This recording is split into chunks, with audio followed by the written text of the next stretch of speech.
আসসালামু আলাইকুম এভরিওয়ান, কেমন আছেন আপনারা সবাই? তো শুরু করতেছি আপনাদেরকে নিয়ে আরও একটি ব্লগ। তো সবাইকে জানাই জুমা মুবারক। তো অনেকদিন ধরে ভিডিও ছাড়া হয় না। যাই হোক, অনেকদিন পরে আবার ভিডিও ছাড়তেছি। তো আপুর ভিডিও যদি ভালো লাগে একটা লাইক দিয়ে ভিডিওটা দেখবেন। তো আজকে হচ্ছে রান্না করব রোস্ট আর গরুর মাংস আর পোলাও রান্না করব, সাথে টিকা করব। তো আমার এখানে দেশি মুরগি নাই, দেশি মুরগি শেষ হয়ে গেছে।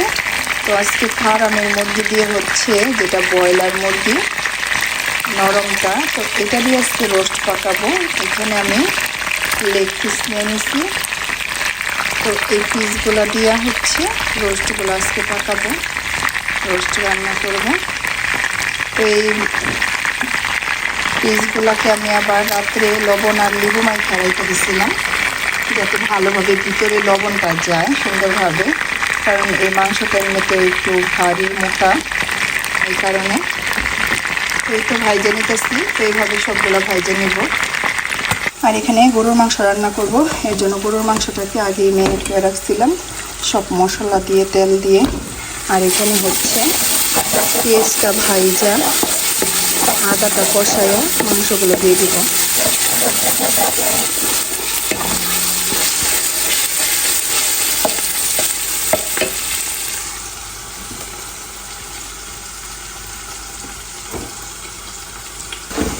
তো আদাটা কষানো শেষ, দিয়ে দিব মাংসগুলো।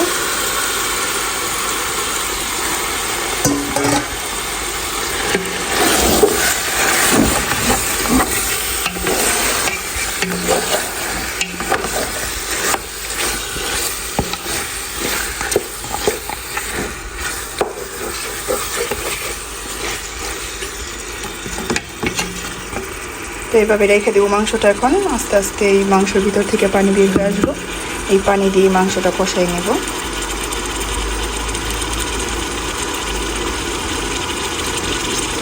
আর এখানে হচ্ছে পেঁয়াজ, বাদাম, কাঁচামরিচ, দুধ দেবে।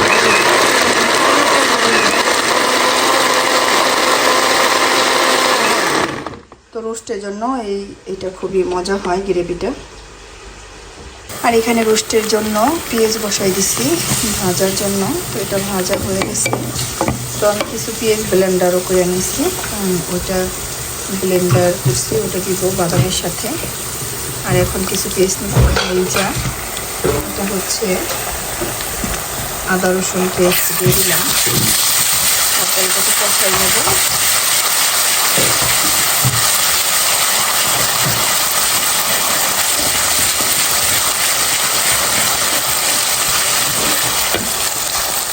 তো আদাটা কষানো শেষ, দিয়ে দেব হলো গিয়ে, এটা হচ্ছে কাশ্মীরি চিলি পাউডার, আর দেব হচ্ছে জিরা,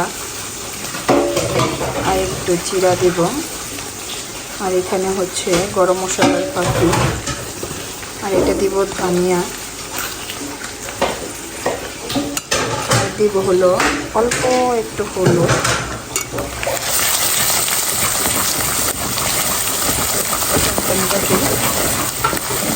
কষায় নেব। তো এখানে কষায় নিতেছি। আর হচ্ছে যে ব্লেন্ডার করে রাখছিলাম, তো ওইটা এখন দিয়ে দিব। এই যে পেঁয়াজ, বাদাম, ওইটা দিয়ে দিলাম এখন। সাথে দুধ দিয়ে ব্লেন্ডার করে রাখছি। তো এটা হচ্ছে এখন কষায় নেব।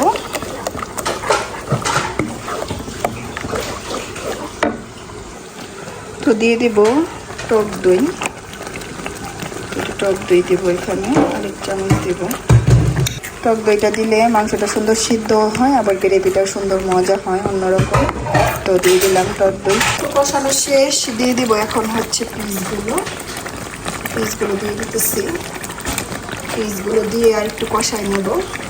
তারপর অল্প একটু পানি দিব সিদ্ধ হওয়ার জন্য।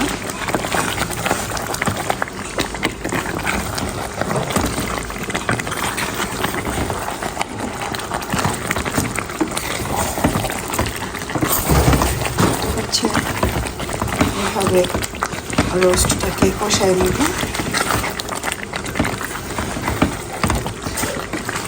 আর যেহেতু ফার্মের মুরগি ভাইজা নিচ্ছি তো এমনিতেই সিদ্ধ হয়ে গেছে, অত বেশি সিদ্ধ করার কিছু নাই। তো এখানে মাংসটা কষাই নিচ্ছি, এখন দিয়ে দিব সিদ্ধ হওয়ার জন্য পানি। তো পানি দিয়ে এটাকে দমে দিয়ে দিব।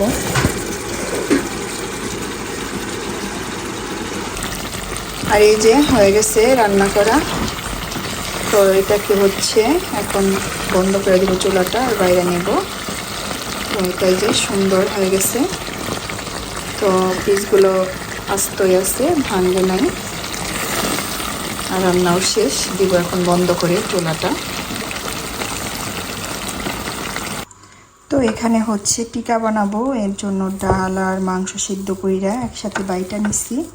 তো এখানে হচ্ছে পেঁয়াজ দিছি একটু কুচি কইরা, তারপর হচ্ছে পুদিনা পাতা, ধনিয়া পাতা আর কাঁচামরিচও দিছি।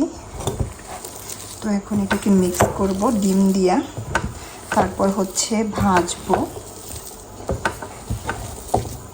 এখানে সব মশলা দিয়ে দিছি, জিরা ফাঁকি, গরম মশলা ফাঁকি, কিছু আস্ত গরম মশলা বাইটা নিছিলাম, সিদ্ধ করছি এটার সাথে, তারপরে বাইটা নিছিলাম। তো এখন হচ্ছে এটাকে মিক্স করব ভালোভাবে, ডিম দেব। তো দিয়ে দিছি, 2টা ডিম ভাঙা দিছি। তো এখন এটা মিক্স করব, যদি লাগে তাহলে আরেকটা ডিম দেব, আগে মিক্স করে দেখব।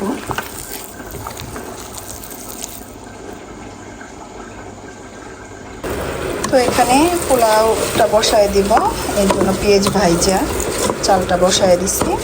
তো এখানে হচ্ছে চালটাকে ভাইজা নেব, তাহলে হয় কি পোলাওটা খুব সুন্দর হয়, ঝরঝরা হয়। তো এখন হচ্ছে এটাকে ভাজবো অনেকক্ষণ সময় কইরা, তারপর হচ্ছে পানি দেব। আর এই পাশে হচ্ছে টিকাগুলো আমি শেপ করে রাখছি, তো টিকা শেপে। তো এগুলো হচ্ছে এখন হলো ভাজবো। তো চুলায় বসাই দিচ্ছি এখানে একটা প্যান, তো এটা গরম করে নেব।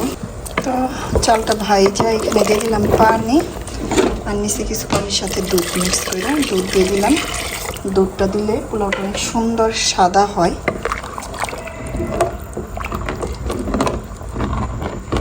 তো দিয়ে দিলাম।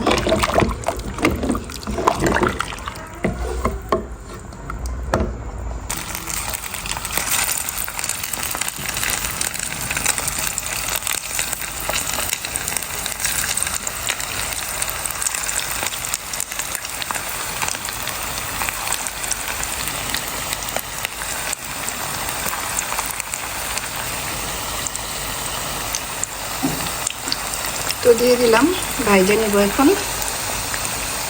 তো এই তো সব কিছু রেডি করে নিছি, এখানে খাবো। খাওয়ার জন্য রোস্ট আছে এখানে, টিকা, তারপর গরুর মাংস তরকারি, সালাদ, পোলাও। তো আজকের ভিডিওটা এই পর্যন্তই, দেখা হবে অন্য কোনো ভিডিওতে। তো ভিডিওটা যদি ভালো লাগে লাইক কমেন্ট শেয়ার করবেন, সাবস্ক্রাইব করবেন। আল্লাহ হাফেজ।